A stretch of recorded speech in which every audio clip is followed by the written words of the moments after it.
Mi hermano Juan José se casó a los 24 años de edad. No hace mucho que había conocido a Lorena, quien era de otro pueblo, y sin exagerar, había convivido con nosotros apenas en pocas ocasiones, motivo suficiente para que mis padres se quedaran pasmados cuando José les habló sobre el casamiento, aunque a decir verdad, no se trataba únicamente porque casi no conocía a la muchacha, sino porque también había llegado a nosotros un tétrico rumor en torno a ella y a su madre. Practicaban la brujería.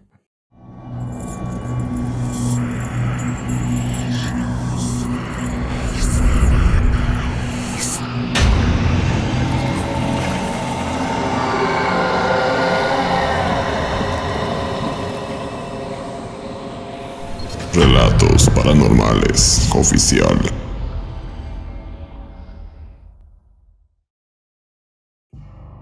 Hasta ese entonces, mi padre siempre se había comportado escéptico con ese tema. Mi madre, en cambio, era muy creyente, ya que siendo niña atravesó por una difícil situación relacionada con ella, cuya historia la dejaré para compartírselas en otro momento. Lo cierto es que cuando se casaron, mi hermano no tuvo mejor idea que llevarse a su reciente esposa a vivir con nosotros a casa, lo que inevitablemente generó un revuelto de cruces entre mis padres y ella. Pero todo estuvo más que justificado, ya que la muchacha era bastante especial. Ahora bien, antes de que nos traten de prejuiciosos, permítame por favor hacerles una breve introducción para ponerlos en contexto, y de ese modo entenderán a lo que me refiero. Desde un principio, la muchacha manifestó no ser muy amigable de los quehaceres de la casa. En vez de hacer una ayuda para mi madre, tal cual lo era mi otra cuñada, Lorena prefería estar sin hacer nada durante todo el día.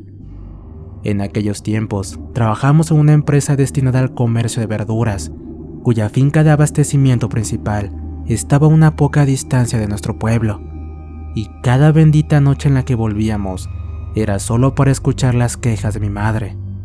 En más de una oportunidad, presencié cuando le reclamaban a mi hermano para que hiciera algo al respecto, pero él prefería callar en vez de actuar, lo que empeoraba aún más la situación. Recuerdo que en una ocasión, junto a mis otros hermanos, les pedimos a mis padres que ya no le dijeran nada, puesto que estaba más que evidente que Juan José prefería apoyar a su esposa en vez de enfrentarla. Eso al final nos resultó a favor, ya que con el tiempo, y sin que nadie le reclamara nada, mi propio hermano se fue cansando de su rebelde y holgazán mujer. Una noche de sábado, estábamos festejando el cumpleaños de Luis Gabriel, quien es mi hermano mayor. Reunidos en el patio, disfrutamos la cena con un asado de por medio, y claro, las bebidas tampoco faltaron. Juan José ya se había bebido sus botellas, cuando en un momento dado, ingresó a la casa para ir a la habitación que compartía con su esposa, para así traerla a la fiesta, ya que ni eso quería hacer ella.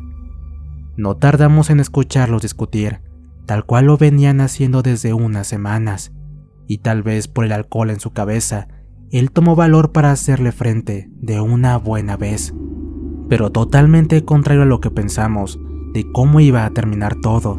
La terca mujer tomó sus cosas y abandonó la casa. Al día siguiente, él fue a buscarla, pero para su mala suerte no logró reconciliarse, así que regresó solo. A partir de ese día, él comenzó a mostrar la lógica tristeza por la separación, pero en el caso nuestro, nos fue imposible sentir un alivio interior. Pero Juan José, debiste darle más tiempo a la relación. Apenas estuvieron de novios 2 meses y ya se casaron. Era más que obvio que terminarían así. Ahora solo toca esperar. Ya se le pasará el enojo a Lorena y podrán hablar más tranquilos. Mientras tanto, no te descuides, por favor.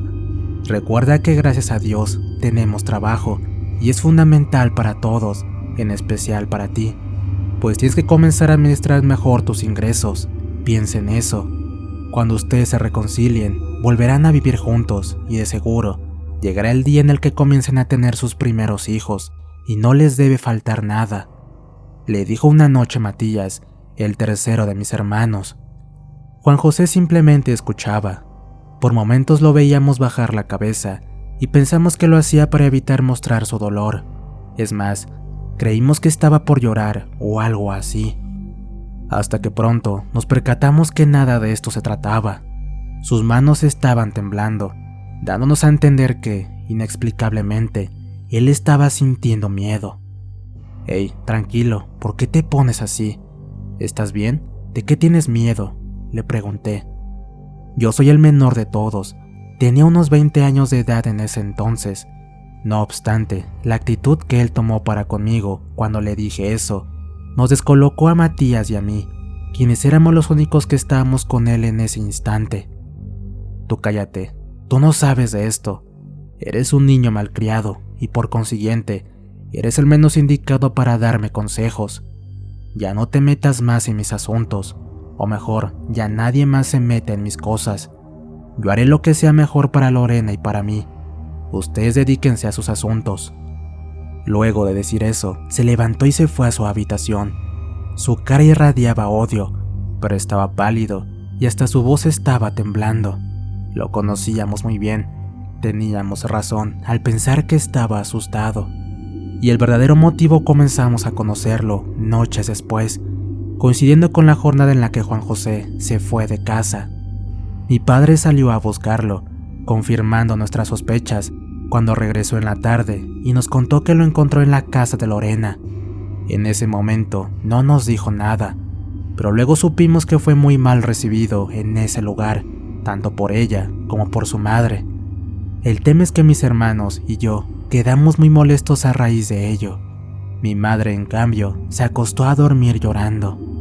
Gracias a eso, comprendimos que el dilema éramos nosotros, es decir, que Lorena se fue de la casa, poniendo como excusa que nosotros no la valorábamos, y al parecer, Juan José estaba de acuerdo con eso también, ya que él ni siquiera intentó frenarla, cuando al último terminaron echando a mi padre de esa casa. Esa noche nos despertamos con ruidos en la casa, más precisamente cuando alguien abrió la puerta de la entrada y luego la cerró como si ingresara. Yo me levanté para ir a revisar, pensando que se trataba de mi hermano, y lo que menos necesitamos en esos momentos era que surgiera una nueva discusión con mi padre. Lo curioso fue que al final nos reunimos todos en la sala, pero no había señales de Juan José, como así tampoco nadie más que nosotros estaba ahí. Empezamos a preocuparnos, pensamos que podría haber sido un ladrón, pero mientras buscamos por toda la casa, comenzamos a escuchar aquel inusual sonido. Eran llantos, pero los de un bebé. Provenían desde afuera, donde solo había oscuridad y monte. Me acuerdo a la perfección que en ese exacto instante en el que empezó el llanto del infante, los perros de la casa comenzaron a llorar también, pero de miedo.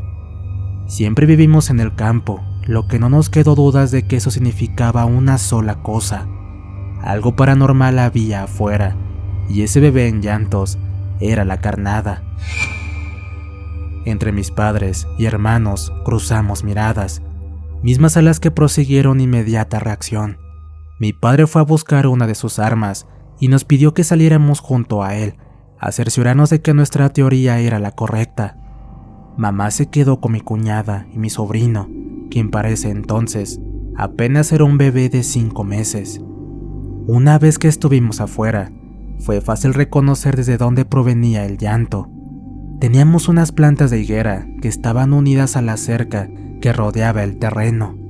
Sigilosos y temerosos, fuimos hacia ese lugar, rogando que nada malo saliera de ahí, pero lo que vimos nos dejó perplejos.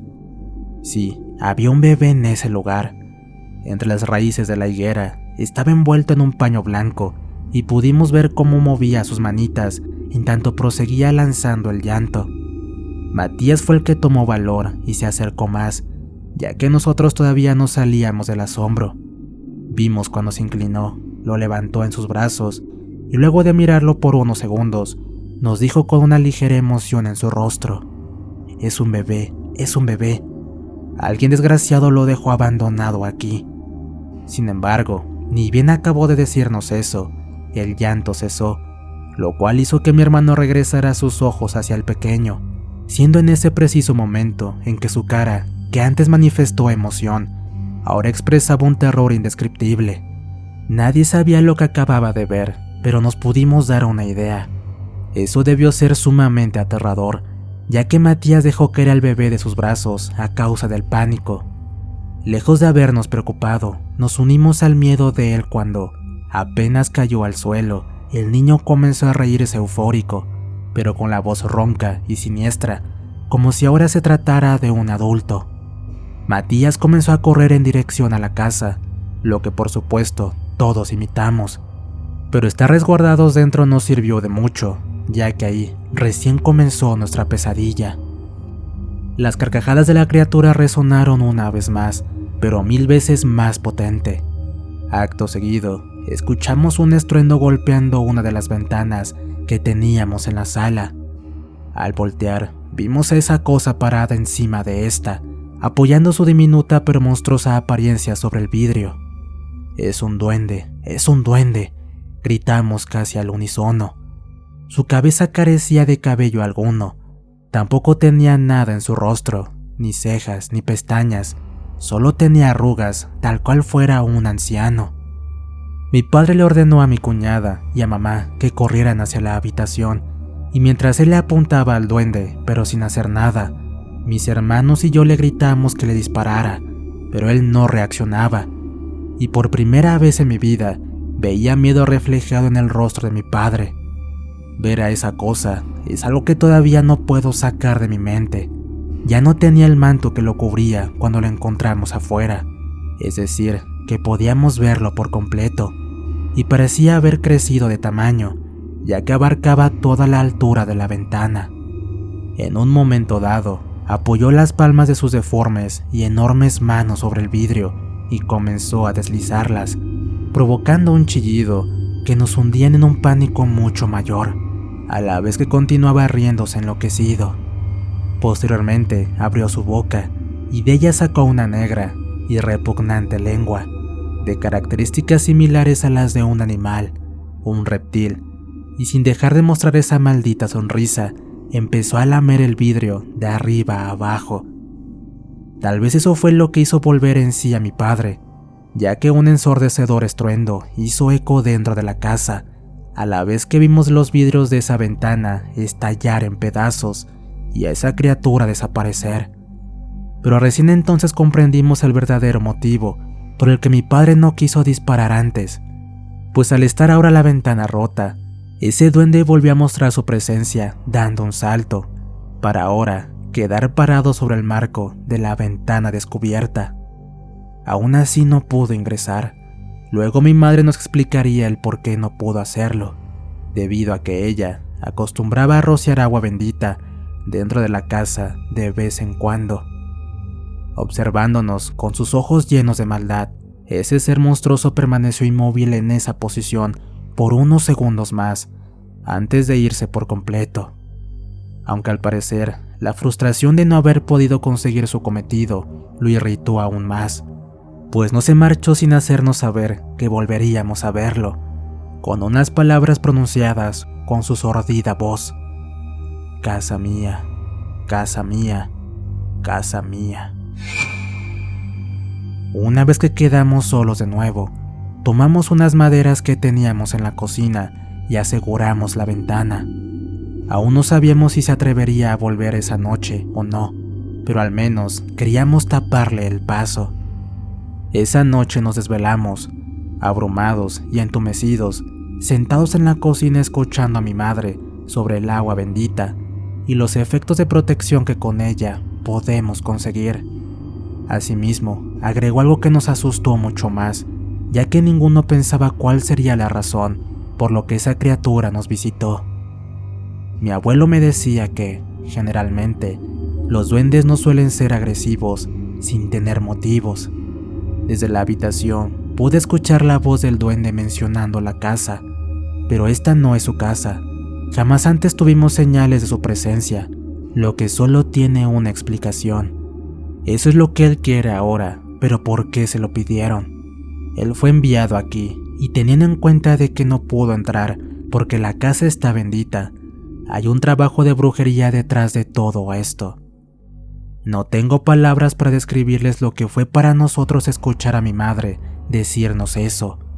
Una mezcla de odio y pavor se adueñó de todos, e incluso hasta el mismo ambiente de la casa pareció ser afectado, pues una pesadez indescriptible nos empezó a debilitar. No hizo falta que dijera nada más, todos pensamos en la misma persona, la madre, o quizás la misma Lorena. Nos estaban haciendo el trabajo brujeril. Al día siguiente, Matías y Luis Gabriel fueron a buscar a Juan José para contarle lo que estaba pasando. Mi padre tuvo que faltar al trabajo para ir al pueblo a buscar a algún curandero y así traerlo a casa para que hiciera una limpia. A mí me tocó quedarme en casa cuidando a mi madre y a mi cuñada. Y esa mañana me sentí el hombre más inútil del mundo, porque ese duende no solo me demostró que no le importó que yo estuviera presente, sino que hizo algo que todavía me siento culpable por no haberlo podido evitar. Ni siquiera me di cuenta cuando mi madre salió de la cocina, que era el lugar donde ella estaba en esos momentos, mientras nosotros estábamos en el comedor. Fue mi cuñada quien se percató de ello, y de inmediato me lo hizo notar, ya que un silencio rotundo reinó en el ambiente. Mi madre había salido para tomar la leña que había al otro lado de la cocina, es decir, del lado de afuera, pero no esperaba encontrarse con ese maldito ser. Cuando me levanté para ir a buscarla, y al abrir la puerta de la cocina, quedé petrificado. Mi madre me miraba con su rostro aterrado, enmudecido de estupor, extendía sus manos hacia mí como pidiéndome ayuda mientras era arrastrada. Y era ese duende infernal quien, tomándola de los cabellos, la llevaba hacia el monte. Escuché a mi cuñada gritar, ya que había salido detrás de mí segundos después, y para serle sincero, fue ella quien salvó a mi madre, pues gracias a lo que habíamos aprendido la noche anterior, ella no se separaba del frasco de agua bendita que teníamos. Fue impactante ver eso, porque a pesar de que ella estaba 1000 veces más asustada que yo, tuvo la lucidez suficiente como para reaccionar, abrir la botella y arrojarla hacia el duende. El frasco cayó al lado de mi madre, pero la criatura se esfumó antes de que tocara el piso, liberando así a mi madre. Y en tanto corríamos a levantarla para ingresarla otra vez a la casa, lo escuchamos burlarse a carcajadas de nosotros. Encerrados en una de las habitaciones, mi madre siguió sin poder hablar hasta que llegó mi padre. Por suerte, trajo una persona que la pudo ayudar y la curó del susto. Mi cuñada no paró de llorar hasta que volvieron mis hermanos, quienes por cierto tampoco pudieron convencer a Juan José. El brujo empezó con su trabajo y se marchó. Regresó al otro día e hizo lo mismo. Estuvo haciendo limpias hasta que el duende dejó de acosarnos, coincidiendo con el regreso a casa de Juan José. Resulta que él también había sido embrujado, cuyo trabajo, de igual manera, fue destruido, permitiéndole así recuperar su plena conciencia. Aparentemente Lorena y su madre tenían las intenciones de quedarse con nuestra casa desde un principio, llegando incluso a usar el matrimonio para conseguirlo. Por supuesto, considerando con antelación la brujería. Hasta el día de hoy, mi hermano sigue soltero, tal vez debido al trauma producido por lo que le tocó vivir, o quizás sean secuelas del trabajo brujeril recibido. Supimos que Lorena ya está casada de nuevo y tiene hijos, y tal cual una desgraciada condena, vive en la casa de quienes fueron sus suegros, ya que estos fallecieron de enfermedades que ningún médico pudo curar. Y claro, la desalmada madre también ocupa su inmerecido lugar ahí. Historia adaptada y escrita por nuestro amigo Lázaro Scripta para Relatos Paranormales. No olviden suscribirse y activar la campanita, así como compartir el contenido con sus amigos. Si tienen alguna historia que contar, encontrarán la página de Facebook en el comentario fijado. De igual manera, si tienen algún problema con la brujería, encontrarán el contacto de Diego y Clemente, quienes se dedican a este tipo de menesteres. Les relató su amigo Antonio.